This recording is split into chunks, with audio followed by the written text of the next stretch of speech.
me, but I get a little confused about the illusion part. Is the material world itself the illusion, as in one's own hand, the device on which I'm writing this, the building, etc., or is society with its arbitrary rules the illusion? As if these things aren't real, why do they impact and influence us on such a deep level?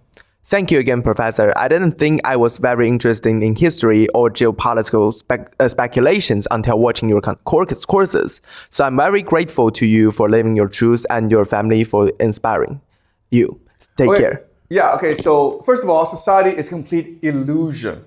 Okay, when you come to school, you're just taught nonsense. You're taught all this illusion. Okay, what allows society to function is the fact that you comply to the rules, which are illusions. Okay, so the point of school, the point of media, the point of culture is to make you believe that these illusions are real. And you want them to be real because if they're not real, then you can't really function in society. Okay, so that's pretty obvious to people. Okay, the social rules are just illusions, and we know they're illusions because once you recognize these illusions, they're illusions. These taboos are just illusions. It allows you to better navigate society. Okay, so last semester we talked about Frankism, Jacob Frank, and that's what he teaches his followers. Look, everything around you is just an illusion. Okay, do whatever you want. And once you are able to enforce your will on other people, you can achieve what you want because people are just surrounded by illusions. Okay, there's nothing real to what they believe in. So it's very easy for you to impose your own illusions on other people. Okay? But the deeper question is this material world an illusion? And it is an illusion. What is real, and I keep on emphasizing this in this class, is that it's consciousness that is real. Our hands, our eyes, these are the illusion. But that's a very hard thing to appreciate, okay? That's why we have secret societies. That's why there's these mystery schools in ancient Greece, because to convince someone that your mind is more real than your hand, they think you're insane, okay? But once you're able to make this divine or mental leap, your entire world changes, okay? Now you're able to access truth, really. But the reality is that 99% of us will not be able to make this realization, okay? To discover for yourself that, oh my God, it's my consciousness that is real.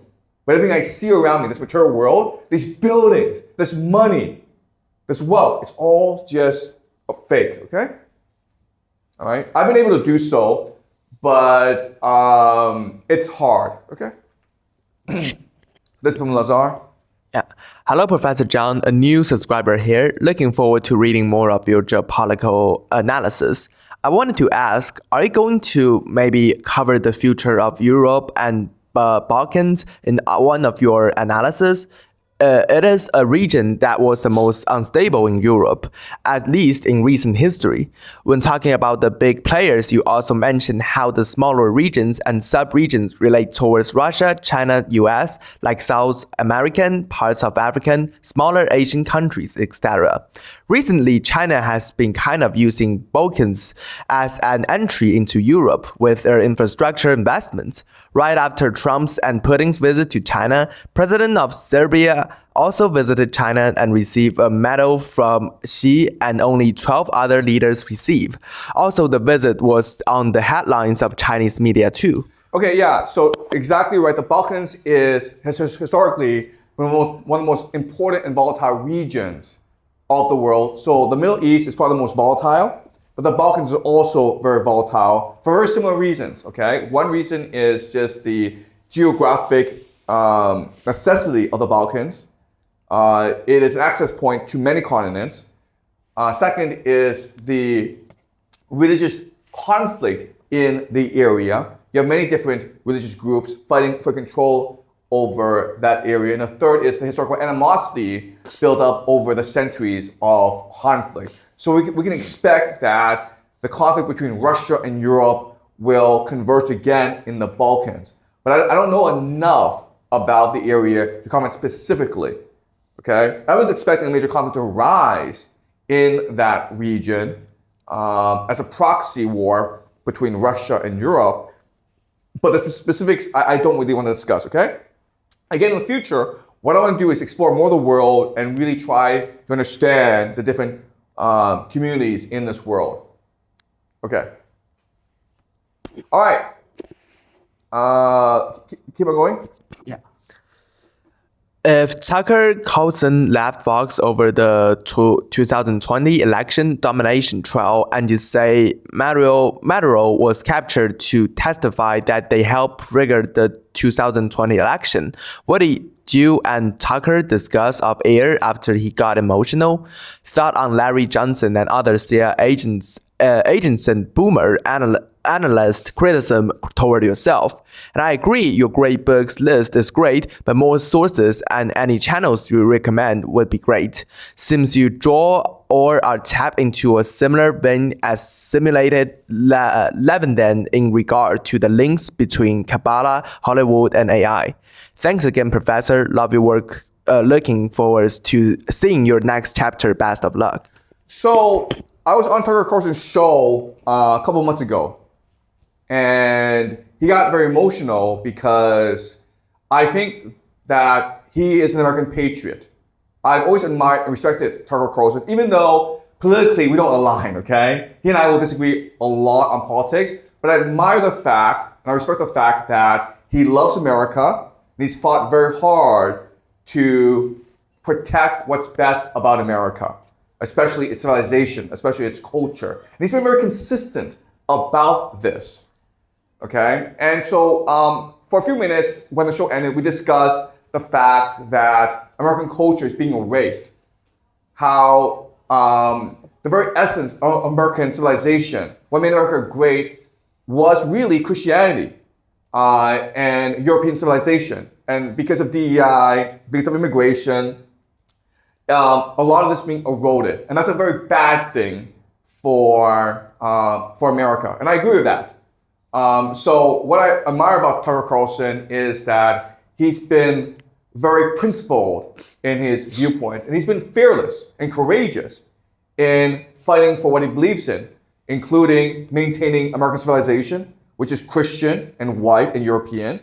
Also, he's been very consistently anti-war, and that's cost him a lot. In fact, there's talk that because of his anti-war stance, he doesn't believe that America should be fighting this war in Iran, there's talk of him getting arrested. Okay, so I think I've always admired Tucker Carlson. I think he's an extremely courageous man, even though we don't agree. I know that Larry Johnson, another man I also respect a lot, he has been criticizing me. A lot of people have been criticizing me. And quite honestly, I don't pay attention to the criticism because I don't want to be a YouTube star, okay? I don't want to be a social media influencer who spends all his time arguing with other social media influencers. I want to be an educator. I want to teach people how to think for themselves, okay? And that's why I don't involve myself in arguments with other people, okay? Larry Johnson is someone I admire a lot. I've watched a lot of his interviews.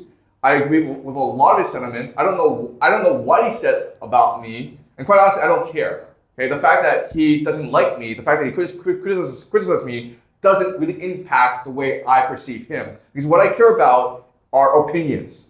Okay, what I care about is analysis, and I sort of like ignore the personalities behind that. Okay, all right, Julian. Yeah. Thank you very much, Professor, for your lectures and for understanding our world, universe better. My question would be about your theories that secret societies don't understand that they do conspiracy theories in the game theory 26. The concept you use in that lecture I find very interesting. But more interesting would be when you add to this concept the fallen angels, reptiles, giants, dragon, lost Asian civilization, Tartaria, etc. All these conspiracy theories together to predict our universe. Look, okay, there's a lot of things I don't know, okay? I'm very interested in the idea of lost ancient civilizations. They must exist, okay? It doesn't make sense to me that, we only have like 10,000 years recorded human history, but we've been around for 200,000 years in our current state, okay? Our current minds, our current men of development, we've been around as modern humans for 200,000 years. So there must have been other civilizations in place. Okay, if you look at the Amazon, if you look at the Grand Canyon in America, if you look at Antarctica, there's reason to believe that there have been other civilizations before us. Okay, so I'm very interested in that. I'm very interested in the concept of fallen angels. The Nephilim. Okay, there might be some interdimensional reptiles who rule us. I'm open to these possibilities, but right now, I haven't found enough evidence to discuss them, okay? I'm very much on my own journey to discover the truth. And I'm open-minded about these things, okay? Can you keep on reading, Alan? Hi, Jiang. You said multiple times that Israel and Japan will dominate their region. Israel will achieve the Greater Israel Project, and Japan will rebirth from its ashes. The Greatest Israel Project, if I understood what you said in your lecture, I didn't rewatch your lectures, so it's based on my memories. The US will launch a ground invasion of Iran. They will lose. In the process, both the US and Iran will be destroyed. The GCC will be destroyed. And two, since it is just a creation of empire and is not sustainable, CENTCOM will be transferred to Israel. So the last player available is Israel. Okay, but how can Israel achieve its project if Iran annihilates Israel?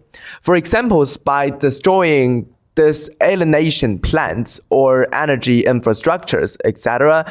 Israel has nuclear weapons, so it can use it, but Iran can build 10 to 20 of them in a matter of weeks. And we don't know the full capabilities of Iran. Well, we can see what the US and Israel are capable of.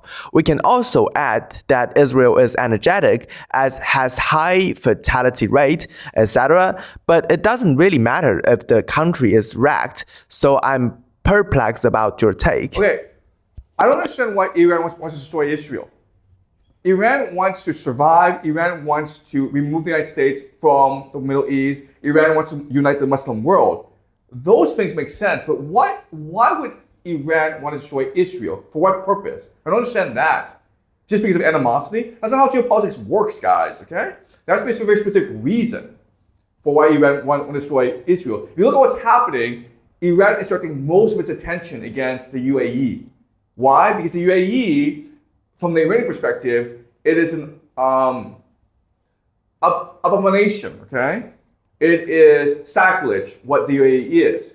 It is demonic, okay? The Iranians hate the people in the UAE far more than they hate people in Israel, okay? And the Americans.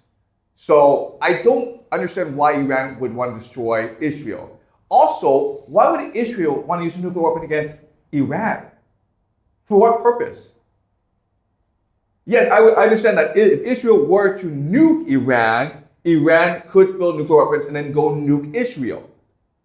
But why would Israel want to nuke Iran? Israel wants to weaken Iran, but why would it need to use nuclear weapons to weaken Iran? Wouldn't you be better off destroying reservoirs, railways, energy infrastructure? Okay? I don't understand what the purpose of a tactical nuclear weapon would be. Okay? Now, people have discussed the possibility of using a tactical nuclear weapon to destroy underground missile bases. Yes, but there are lots and lots of underground missile bases scattered throughout Iran. You don't have enough nuclear weapons to destroy these missile bases. Okay? So I don't understand the logic of this. I don't believe Iran cares about Israel enough to commit suicide. Okay? If you go against Israel, Israel will use nuclear weapons against you. Why would Iran want to cross that line if it means the destruction of the civilian population? Okay? And then Israel doesn't really need to destroy Iran. Israel needs to remove the United States from the equation and then deal with Iran at a later stage. Okay? It wants to weaken Iran to a point where Iran has spent a lot of time rebuilding itself. And so my argument is that if a war between Iran and the United States reaches a point where the United States is forced to send millions of ground troops into Iran, it's going to destroy both places, both the United States and Iran. The only person left standing will be Israel at the end. Okay, that's my argument. I still maintain this belief. Okay, keep on going. Yeah. 2. Japan as a most dominant force in Asia. In one of your lectures about South Korea, you said that the country will collapse because of its low fertility rate. But it is the same for Japan. The population is old and the youngs don't want to make children. The most dominant industrial power in the region is China.